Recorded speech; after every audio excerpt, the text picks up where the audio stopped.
everybody. Welcome to GeekStorm. Brand new episode coming to you from the heart of downtown Kokomo, where we are filmed on location at Kokomo Toys, the premier independently owned toy store in the entire Midwest. My name is Sean Hilton. I am the owner of Comics Cubed, also located right here in the heart of downtown Kokomo, one of the preeminent members of Geek Street.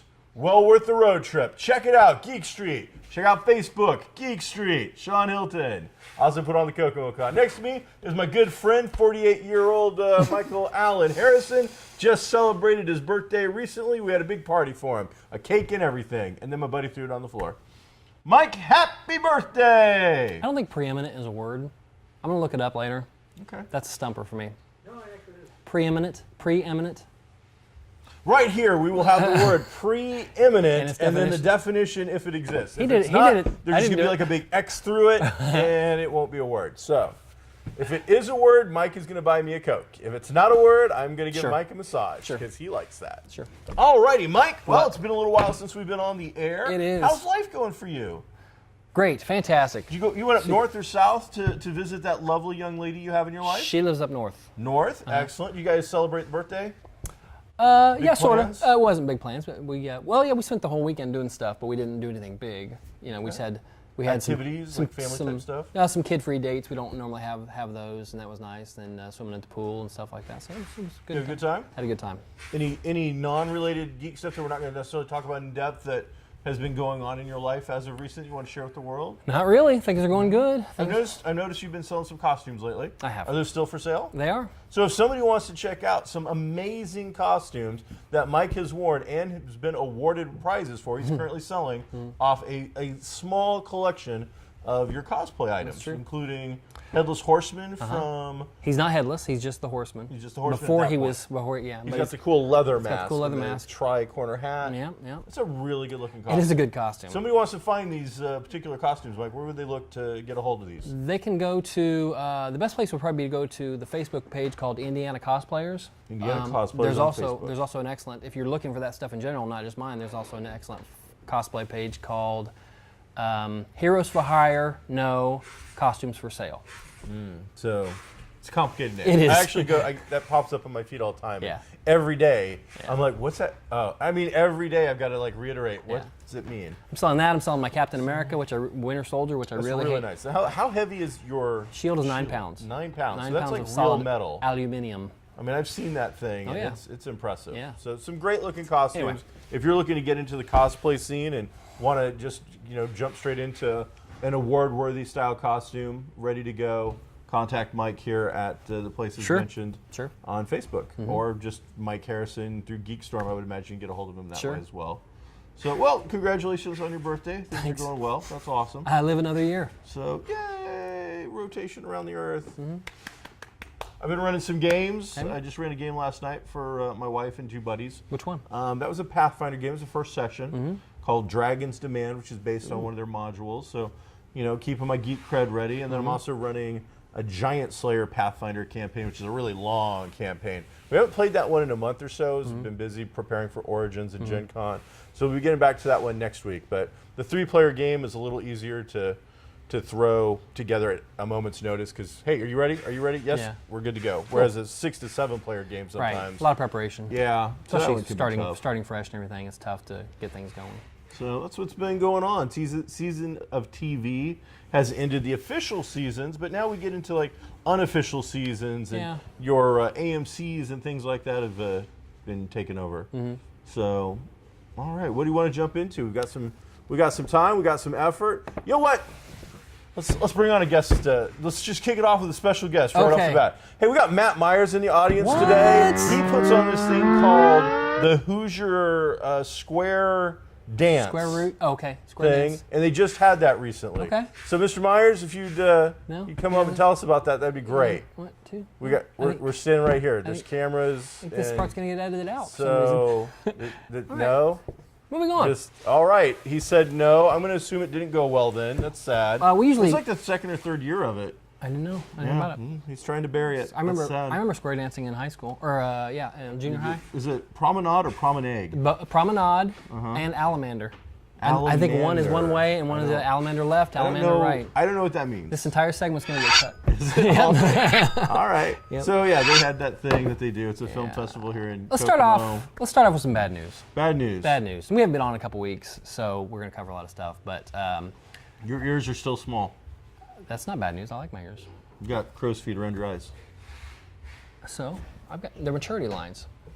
You had another birthday. I did. That's not the bad news. Are you guessing bad news? Yeah. That's not the bad news. Oh. What do you got? Anton Yelkin or Yelchin, I don't know. I'm not really sure the probably European Hey pronunciation. Matt, what's his name? Oh my gosh. He doesn't know. He's gonna check his square dance schedule. So all right, we'll get back to you later on that, Matt. But Only 27 years old. how would we know this guy? Well, I'll tell you. Most famously, he was on Star Trek, the new J.J. Abrams' last two Star Trek movies. He was Chekhov. Chekhov. That wily Russian with the nuclear vessels? I don't know if he's wily, and I don't know if he did get to say Wessels at some point, I think, even then. But he's been in a lot of movies. He's one of those guys that's really made his bones on the independent movies. He was in Bones? He made his bones on the independent movies. Gotcha. He may have been in Bones. I'm sure he did some excellent TV work before that, including Criminal Minds and various Law and Order things. Yelchin, thank you very much. Anton Yelchin. Only 27 years old, and it was one of those freak, tragic things. Apparently he was at his residence, which apparently has a slope to it of some kind, got out of the car, went behind his car to do something or get mail or something like that, and while he's back there, the car rolls backwards, pins him, and kills him. So that's pretty awful. Hopefully he didn't suffer too much, but if you aren't familiar with his work, here recently, it's getting ready to come out wide release, or probably maybe direct to video, but there's a movie called Green Room with him and Sir Patrick Stewart. Sir Patrick Stewart.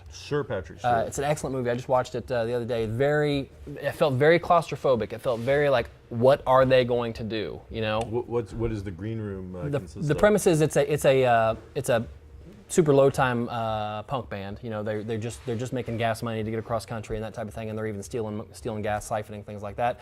They are deciding to wrap up the tour. They need money to get for gas. They take this last-minute job at what turns out to be like a skinhead rally type of thing. They do their set, and one of them accidentally goes into the green room, you know, the standby room, and sees a murder, and that everything that happens to them right after that is what the movie's about, basically. What kind of budget? Oh, low. I mean, if you got Patrick Stewart, I'm sure that's where all the money went. Okay. It's people out in the woods and It's like you and me have seen a couple of movies before where it's like what I call is the one room, one act play kind of a thing where it's you know that we've seen. Gotcha. A couple Yeah. of No, those, there's a lot. I mean, this has a lot of scenery It's and a got lot of sets it has things like that. All right. And Patrick Stewart is the bad guy. He's like the leader of the bad guys. So it's a good Hi, movie. Mom. What we're seeing, and I was talking to these guys earlier, if you've never seen the movie Alpha Dog, which is probably 10 years old, I didn't see it when it came out because it had Justin Timberlake in it. Yeah. I figured it was just a Justin Timberlake vehicle to, let's throw him in a movie like Britney Spears or something. But he's pretty good in it. But Anton Yelchin is in it and is very good. And it is also a very good what are they going to do movie. It's good, well worth watching. So he's no longer with us. Yeah, We've that's got a sad. couple of things that we can look forward to coming up with him, including the brand new Star Trek movie. Right. Star Trek Beyond, which I believe that the trailer. The newest trailer dropped. What did you think of it? I liked it a lot better than the previous ones. It So you focused hate the Beastie less. Boys? I like the Beastie Boys. Hey Matt, who are the members of the Beastie Boys? Holy jeez. Is it Chuck D? No, wait a minute. That's Public Enemy. And I got to talk about that too, but let's go on to something else. Let him look up the Beastie Boys thing for us. You just want him to be busy. Yeah. This one focused a lot less on the aliens, on these new fandangled aliens, and more on character moments, character development moments you don't really get to see, and it was a Rihanna song that they threw on it, so it was cool. Yeah. Mike D, Ad Rock. Mike D. I think it was Mike D. Ad Rock. Mike D. Chuck D. Which one is no longer with us? Mike D. Chuck D. One of them has passed away. Intergalactic Sabotage. It is good. Yeah. Okay, and we don't talk about music very much unless you want to, so let's just talk to me. I would love to give you a minute to talk about music. 30 seconds. I love music. Have you seen this new, it's called Prophets of Rage? Yep. I saw a couple like live combination of Rage Against the Machine. Yeah, Rage Against the Machine, Chuck D from Public Enemy, and the guy whose name I don't know. Somebody with the Prophets, probably. From Cypress Hill. Cool. They were good, and they were singing. Yeah. They're covering their own songs. I don't know if they're doing anything original or not, but they're already touring. I'm sure they'll do a few jams and things like that. They were very good. Anthrax back in the day used to team up with who was it? Not NWA. They teamed up with one of those big rap bands. They got Flavor Let me Flav. look that up for you. Thanks. Public Enemy has Flavor Flav. Maybe it was Public Enemy. Yeah. Yes, it was Anthrax Public Enemy. They really did that whole rock rap merging thing early on. And Tom Morello from Rage Against the Machine, who has done a comic himself, that I had saw him at a convention actually. He's one of the greatest guitar players alive. He's amazing. Really? Oh yeah, I like Rage Against the Machine, but I gotta admit I've never, Yeah. Cool. Who is the greatest living guitarist right now? Even if their skills have waned in age. Sure. Currently, breathing air. Who's the top? You think? I'm sure legendarily, Yeah. people think Clapton, although I hear he's having trouble. Well, as I said, their skills may have waned. Clapton, Jeff Beck, Van Halen, Eddie Van Halen. I think this Tom Morello is right up there. He's amazing. And I'm sure there's a couple others that are like people don't know. Joe Bonamassa is great, but nobody knows who he is. And that's music talk for the day. I like ZZ Top. ZZ Top and the guy from Cheap Trick, I think, are two really. ZZ Top's not a person. Well, not Frank Beard. He's the guy who plays drums. By the way, which one's pink? Billy. Okay. So, excellent stuff. Good to go. Couple quick notes. Whoa, we're done with Star Trek. Go We're ahead. done with Star Trek. Go ahead. So, the Star Trek fan movies, when we have talked about these being on here before, kickstarted, made over $1 million, Axnar, something like that. Sure. And then all of a sudden, they're getting sued by CBS and Paramount, Right. both at the same time, Right. even though nobody's ever brought suit against these guys before. Then Abrams comes out just like a month ago, whoa, the suit's gone, that's not happening. At which point, nobody informed CBS or Paramount because they are still suing them. Oh. Now they've just put out the guidelines for what it takes to make a fan film. Okay. Now, if you're making these fan productions, and they're not fan, I think the terminology is all semantics at this point. Sure. What normal people would think of as a fan film is like a 3 to 15 minute kind of a thing. Right. These are fan productions. Right. These are guys doing short, almost BBC style seasons of 6 to 12 episodes. A lot of them are making resumes. I mean, they're making, this is my stuff. This is, please Oh, give me a job. absolutely. Please give me a job because I mean, I can do this. The one that I can think of off the top of my head has hired ex-Star Trek actors from Takai to, I believe, Nichelle Nichols. The ones who need the money. Everybody but Shatner. People on pretty the, much. on the circuit. Yeah. And then on top of that, have hired like DC Fontana and a few of the other like actual legit writers from the original Star Trek series have worked on these fan series / productions. But the new guidelines have come out, and the new guidelines are like you can do 15 minutes. You can do a 2-parter, that's it, for no more than 30 minutes. You can't use anybody that's ever been associated in a professional manner with Star Trek. Wow. You cannot hire any writers that have been associated in a professional level with Star Trek. Okay. You can't use any costumes that have been refurbished from a professional production of Star Trek. But I can make my own costume. But I I can't, believe I so. can't use like a studio I costume. mean, so they came out and said, yes, we still want fan films to be made, right.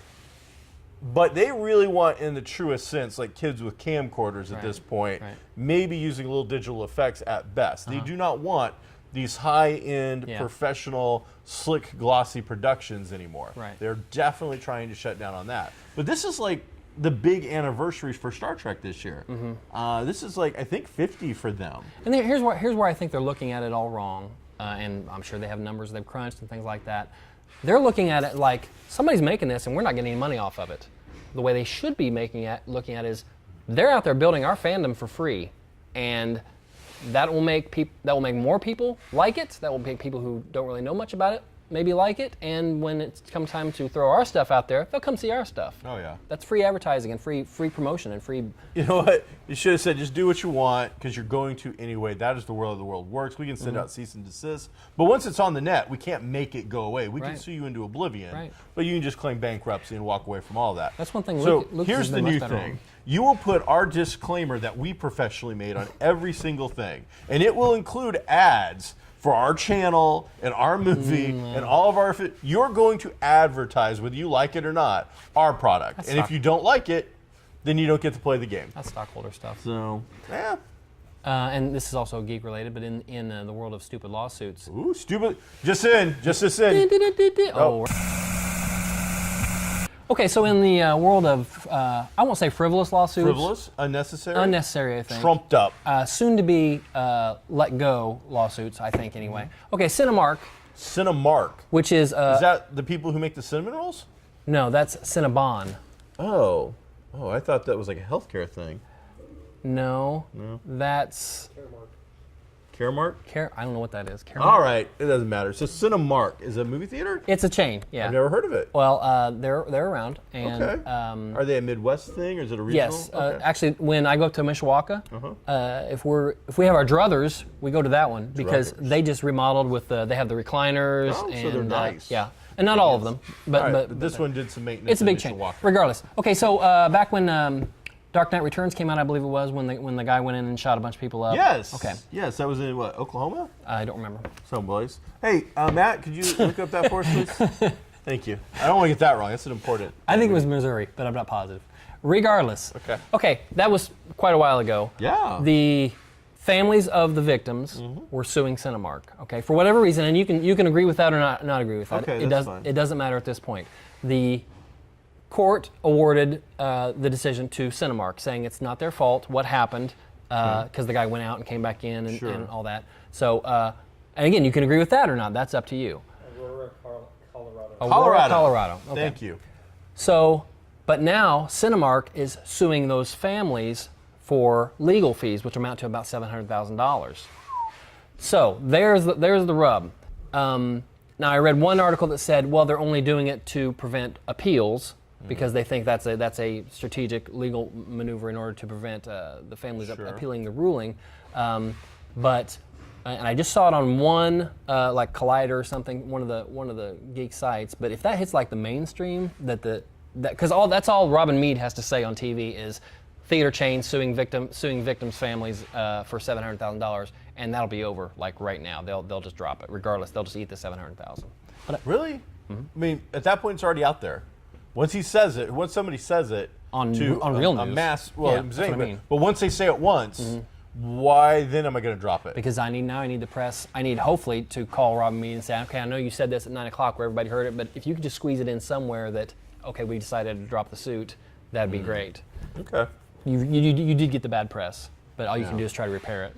Okay. I think that'll happen anyway. It's a weird situation. I get the legalese of the wrangling to try and avoid further appeals, which could drag out forever and ever and ever. But on the other hand, I mean, I do feel that from what information I've gathered about that particular incident, that wasn't something that they could have necessarily stopped. And there's everybody can make a documentary on Netflix that'll show that the chains of the doors weren't done properly. Right. But if that had been the case, then people wouldn't have got out, and there would have been something else. There's always something. I mean, the court found for the theater. I understand. They said you can't. They you got, can't prevent but everything. because of these suits, they are out that money. Right.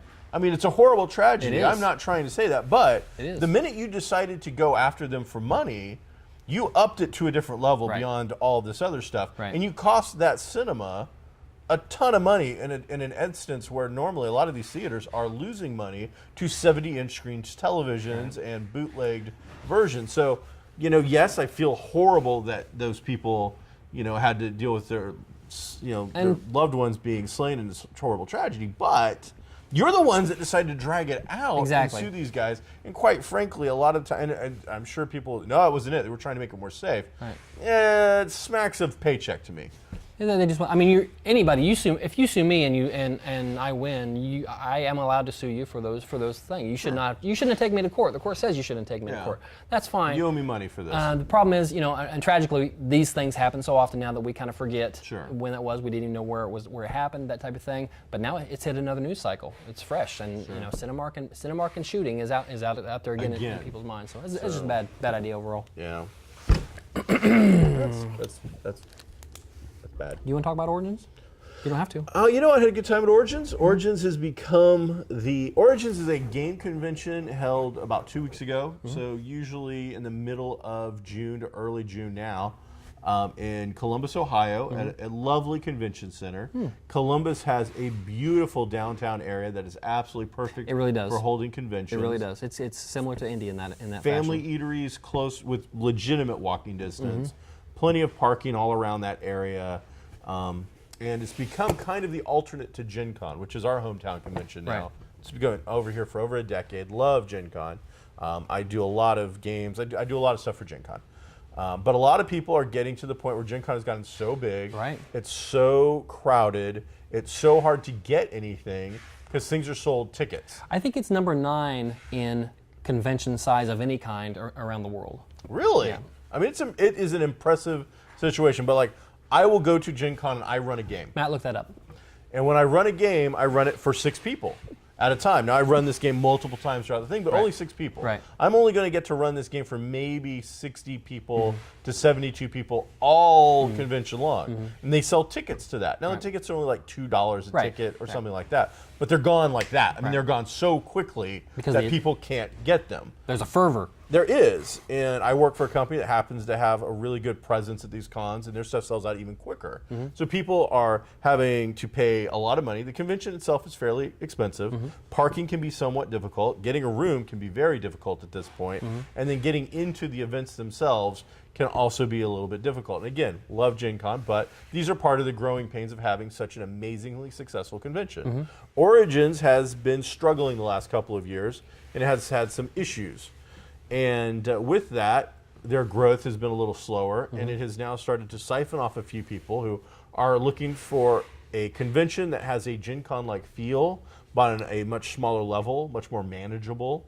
And so I think it started to become kind of the, you know what, I'm going to take a break from Gen Con, I'm going to go to Origins this year. And I've started to see those kind of rumblings. So it was interesting. It's a lot of board games, that one. Oh, really? Origins is a big board game. So if you're a board game aficionado, Origins really is the one to go to. War games, board games, and train games. They have a huge section of train games. That's a big deal. Very popular. So I had a good time. It was a lot of fun. I highly recommend it, but I won't lie. Within like 30 days, I will be heading out to get people to get ready for Gen Con. And that, to me, that's the big granddaddy. Cool. That's the granddaddy of them all. Ooh, okay. It's the World Series of Gaming. Or is it the Super Bowl? In all the world. What's the whole WWE thing? It's a Super Bowl of gaming coming up, so it's going to be awesome. All right. We're going to have a really good time with that. Matt. Gen Con is number 17. out of the top 20 as of 2015. All right, so number 1, a lot of these I've never It's like there are a lot of them in Asia. Comic-Con, Yeah. 590,000 people. Holy cow, 500,000 people. That's 56,000. yeah, Okay. and it'll hit 60,000 this year, I'm sure. Yeah. So That's still a lot of people. it's going to be an impressive foray into gaming. Consequently, the same weekend you were gone doing that, I was at Popcaan, Indy Popcaan, which has become a great convention here in Indiana. We've got Indiana Popcaan or Indiana Comic Con, Yep. which is first, and they do really well, I think, because they're the first one in the season around. Indy Popcaan is a little different flavor. It's whereas Indiana Comic Con did have quite a few comic book vendors, Indy Popcaan did not. I would say it was 5% comics. Just a lot of material, a lot of toys and art and plushies and just Tchotchkes. yeah, things to buy rather than things to read. Let's put it that way. Okay. But it was fun and really good crowds. They've almost. Hey Matt, see if you can find out what the attendance was for PopCon this year. I can almost tell you it was up to 42 or something like that. 42,000? No way. 4,200. I believe. No. It was. I know it was at least 35. They've gone from 9,000 to 24,000. I think they're up in the high 30s. That is insane. It was a really good crowd. I'll look at it. We got people for that. Okay. But So it was a really good crowd and steady crowd, and I think it benefits from the fact that their Friday is not during the school year, so they had a good crowd on Friday.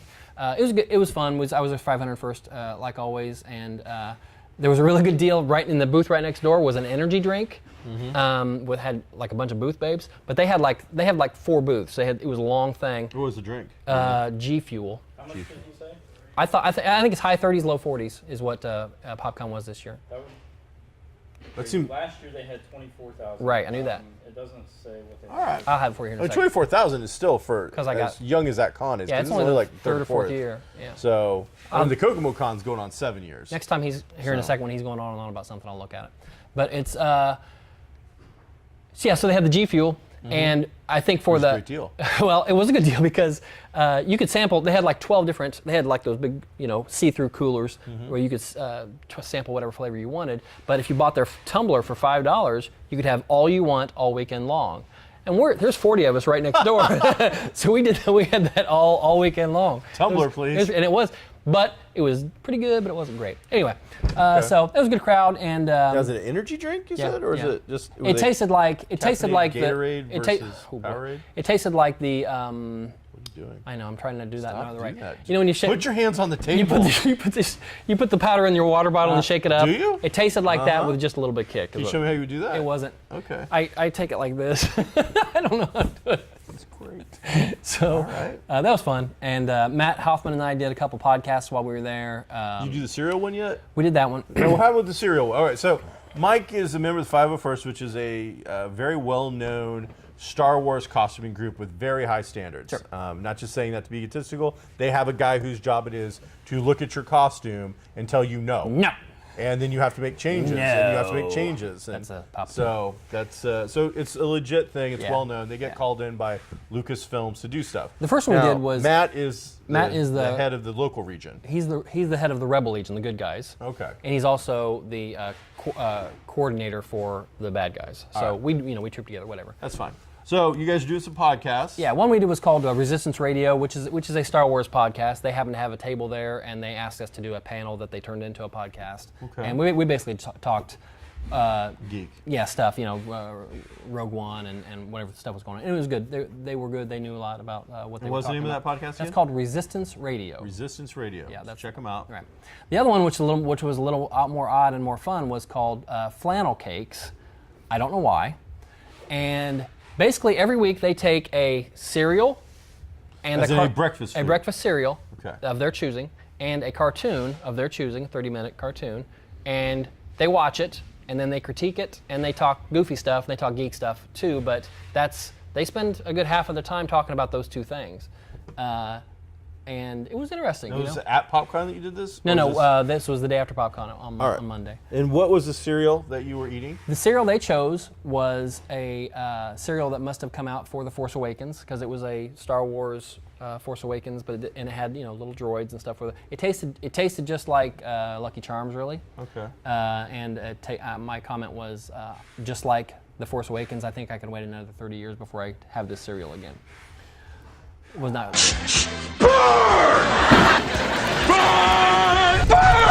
All right. And what was the cartoon? The cartoon was an episode of Droids, okay. which was funny because we watched one that had, it wasn't Kylo Ren, but it had Kybo Ren in the title. It was like the destruction of Kybo Ren or something like that, and which had nothing to do with the character we know of. It was it was a goofy looking character. They called him Kybo Ren. So I don't know how they stole that, or no, they own it, but where it came from. It was weird.